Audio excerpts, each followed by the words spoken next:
Hello, Internet. I'm Dan. And I'm Chaz, and this is Wine is Serious Business, episode 218. Yes. Got it right on. So we got some, we're getting back to 2012 Oregon Pinot, something I'm terribly excited to get back into. Yeah, Chaz picked out a couple of wines for the show today. He was telling me about them. Kind of an exercise in contrast from the 2012 vintage. We've got the 2012 Medici Vineyard Pinot Noir from Bow and Arrow, and the 2012 Cumberland Reserve from Bergstrom. Both kind of known for having pretty different styles. Bergstroms are consistently pretty big wines, especially the Cumberland Reserve in my experience. You agree? Yeah, it tends to be one of the larger ones, but it's a nice wine. Year on year, I've enjoyed it. So, and I haven't as much. It hasn't been one I'm a big fan of. So that's interesting contrast between us coming into this, and we'll see how we come out of it. Yeah. This wine, I assumed to be in the lighter style, and Chaz made a shocking discovery while checking out the label. Yeah, 11.5% alcohol out of 2012. How is that possible? Yeah. So this is the Medici Vineyard East Block 2012. Maybe that has some reason to do with it. Maybe it's the block designate, but we'd love to hear about this wine. And when I already am kind of excited to try Bow and Arrow's wines anytime I get to try them. But after seeing the alcohol level and like knowing the vintage, I was like really excited to try this wine. So here we are. Yeah, interesting style. Probably one of the more unique style wines from the vintage. Absolutely. All right. Great Pinot Noir nose, man. Yeah. Lots of earthy funk. Kind of stones. Smells really good. Cherries stomped into the earth. I'm gonna agree. It's got like a I don't want to say like soil, but it's like almost like a wet clay component to totally. to the like wet earth. Yeah. Yeah, with the cherries and some berries stomped into it. There'll be some darkness to it that I like. Right? Touch of pomegranate. Yeah. But man, some really good fresh fruit flavors in there. But man, just like this earthy, like dirty quality about it in a good way. So, Good intensity and complexity. Like yeah, I feel it it. smells nice.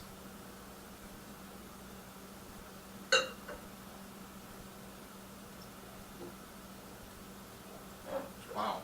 I am impressed. That's in a really nice place.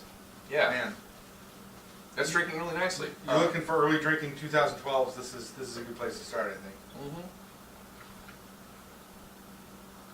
Really, really wonderful intensity on the mouth in both flavor and weight. I'm really surprised.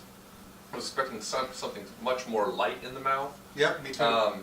Based on what I was thinking about for alcohol level, I would never guess this is at 11.5. I would not without either. being told. Yep. But really, really nice fruit flavors right off the bat. Definitely like in the softer red fruit category. It's a little more strawberries to me. Some of the earth does come through on the palate. Agree. Yeah.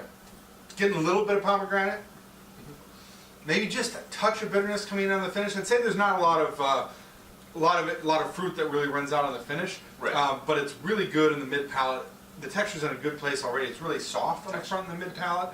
And you get a little bit of that interplay between, like, I'm getting some of the strawberries talking about, but like just a little touch of cranberry, right? So that I would acidity agree. is bringing some good complexity to it, and this is like really, really approachable, nice soft texture, and and a touch of complexity, which makes it pretty enjoyable right away. I agree. And the price point on it is pretty solid too. I mean, this is like high 20s, I think, mid like 26 to 28, 30 possibly. But yeah, really, really nice Pinot. Delicious, and I guess I like it. Yeah.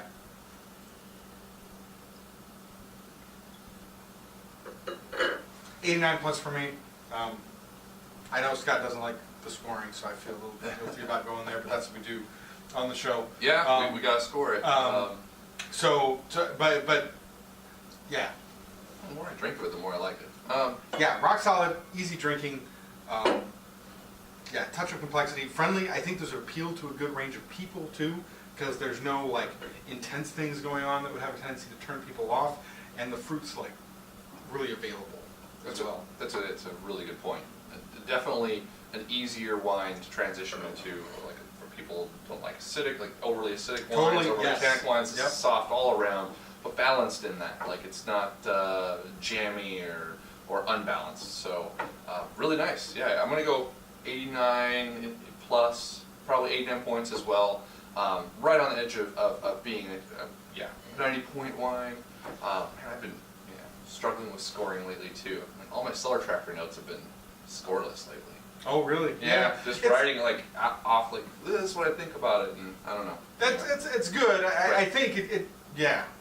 For those who want to get into that discussion, we could get into it for days. I think, but I think there's a lot of people that have very strong opinions about points. Yeah, So. it's true.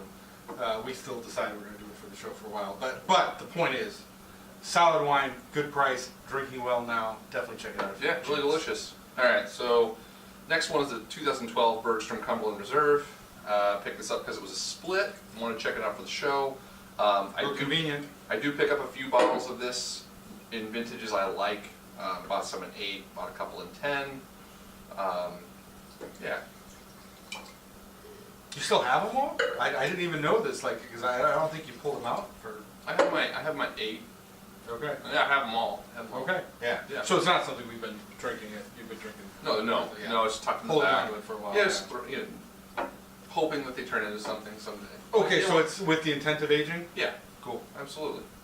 All right, so let's get into it. Yeah. Another dark wine in the glass. Surprised by the color on the bow and arrow. I mean, all right. Anyway. Yeah, definitely. It's this from our limited experience with 12s. This looks, smells, and drinks like a 12. Yep. Yeah. Awesome. Even though the alcohol level led us to think it would be different, it's not. No, not at all. Totally different wine though. Absolutely. Darker on the nose. I'm getting some really like perfumey, like kind of aromatics going on. I'm like leaning towards cedar, There but you go. Yeah. like a hint of cedar. It's not strong. I've had some wines where there's this really powerful cedar component. That's not what's going on here. Cherries are definitely in a dark place. Like there's not a lot of freshness to the nose. It's more like dark cherries, maybe even a little bit of age to them, or a little bit of oldness to them. We had a comment before on like the old fruit. Right, We sitting eat on the fruits counter. today. So a little. Sorry, Jesse. Just a little touch of that. But I would say the potpourri perfumey thing is definitely coming across as well. And here I'm getting more of a wet clay earth Really? than in this one. I was getting earthy notes, but clay comes to mind for me here. Not so much for me. Yeah, let's drink it. Yeah, it doesn't pop quite as much as this one, but I think good complexity still.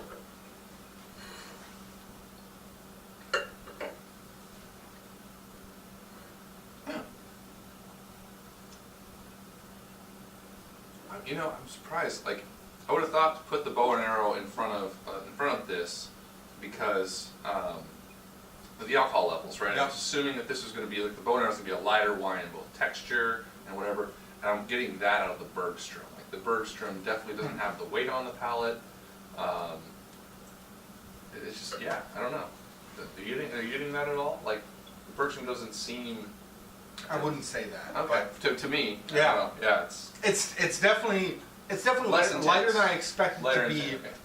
given my history with them. And I was definitely expecting more tannins because the last few times I've tried previous vintages of this wine, they've been probably why you decided to age them, right? Because the structure is pretty firm and it's definitely present here. But it's integrated a lot better than I would have expected for an earlier release like this.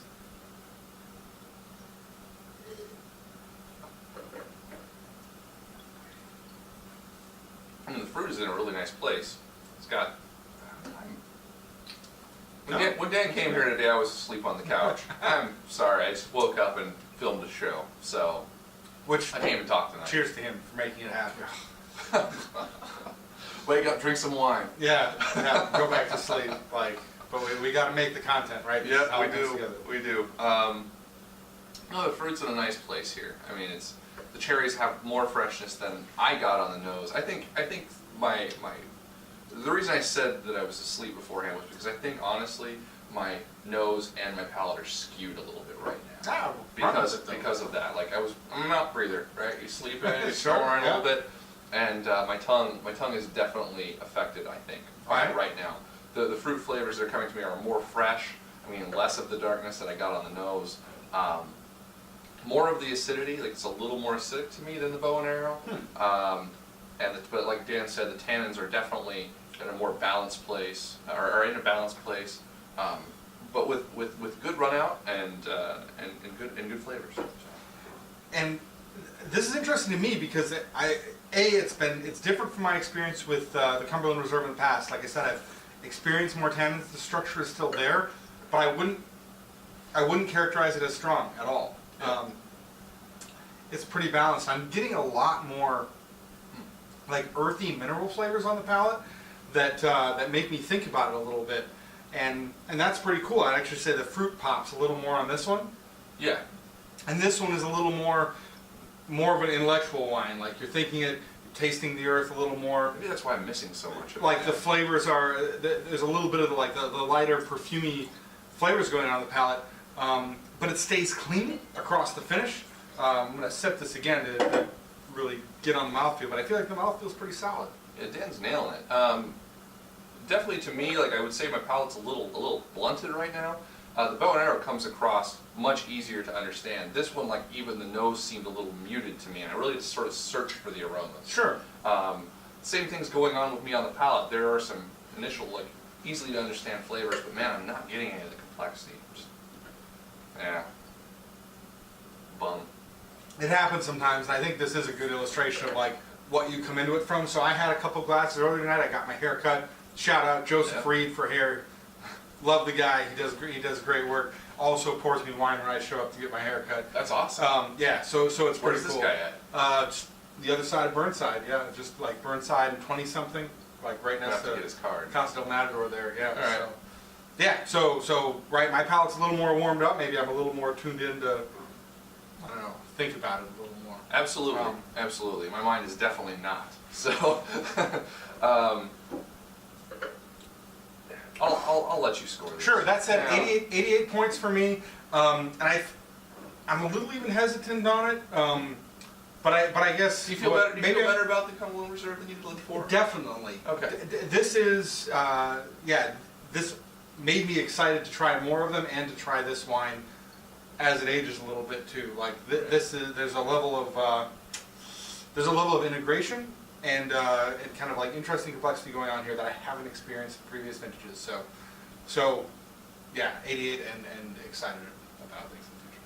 Do you think that, I mean, I've seen some producers that are kind of like this all throughout different vintages play to different people's strengths, right? Do you think that this vintage played to Bergstrom's strengths because that's the style of wine he makes? I expect so. Yeah. And we'll talk about this in a little bit in the lost episode from last week. We gonna talk about that? Yeah, let's get into that right now. So last week you noticed there wasn't a 217. I lost the SD card. We've been doing this for 4 years. God, I hope you can find This is the first time we've lost a show, but we did a bunch of Ken Wrights, another producer. Blind. For making We did bigger blind. wines. We did. And So cool. And we got them all single blind. Another producer that's known for making bigger wines, and they didn't taste overblown and over the top. No. They just, the best of the five delivered really well. Mm-hmm. And I think that's what we're seeing here. These are producers that are, looking for riper grapes. And it just everybody gets better over time. But I think you made a good point. Like they're not overblown. Like it's a good point about the Ken Wright wines, and that's just a huge realization to me. Is like they could have made huge wine. They could have been California. This could have been a monster. They could have made it. They could have made it Australia Shiraz if they wanted to in 2012. But we're finding some of these producers are really making some restrained, really delicious Oregon Pinot out of the 2012s, where we expected them to just be like jammy bombs. After like, the 6s and the 9s, right? We're looking for something in that vein, and then we haven't run into a lot. Not yet. I'm impressed. So, a little bit of 12 living up to the hype. That's good news. We'll finish off that rant. Both of us. I can't really honestly score this wine. I really easily understand this. Like this one's coming across my palate, and I get a lot of what I think or what I know I enjoy out of wine out of it. The Cumberland, I'm just tired. I'm sorry. Sure. So, not feeling it. No problem. Still, exciting show for me at least. I'm definitely glad to check both of these out. This is stuff I'm interested in. So the Cumberland Reserve comes in around $35, $36, sub 40 for a full-size bottle. Sure. You can find the splits. This is a producer that makes a lot. They get their wine kind of out of the state. They're all around, but they make splits, and I've been really excited. Like some of the local shops We'll have a lot of the splits on release for Yeah. a bunch of producers, a way to check in on stuff. So yeah, have a party with your friends, man. Drink some of the new releases. Yeah, it's talk cool. about them. It's Yeah. a good time. Question of the day. You got anything? Yeah, actually, I was going to run with what I was saying about producers and vintages that play to their strengths. Cool. Is there any producers that you feel are that way with either vintages that like were 2010 or 2011, or bigger vintages like 9 and 8, 9 and I guess I wouldn't call 8 that, but 9 and 12. And which ones are you excited to taste in 12? Because honestly, I'm excited to try the ones that you guys would tell us to. So, what producers are you excited to try in 12 that you think 12 really play to their strengths? Yeah, we've been terrible about drinking the wines people recommend in the comments, and that's something that like I definitely want to be Well, better there's so at. many producers Yeah. now. Well, Like, or that people it tell keeps- us to try. like, Yeah, but it keeps growing. Like there's still like the wine is growing so fast. It's so crazy. fast. Yeah. Yeah, I had some people just ask me today. They were like, so boy, if you're tasting 2 to 4 wines per week, like you probably taste almost everything that's out there. I'm like, no, man, No. not even close. I'm scratching this. And that's kind of a lot to think about, really. Like if you Yeah. taste 2 to 4 different wines a week from Oregon, and I guess we do different countries or whatever, but I bet we're averaging at least 2 a week from Oregon. I bet we taste 100 wines from Oregon in a year. More. Easily. More. And I bet there's at least 25% that I have no opinion on at all. So Agreed. let us know. Educate us. And that's it. We'll see you guys next time. Cheers.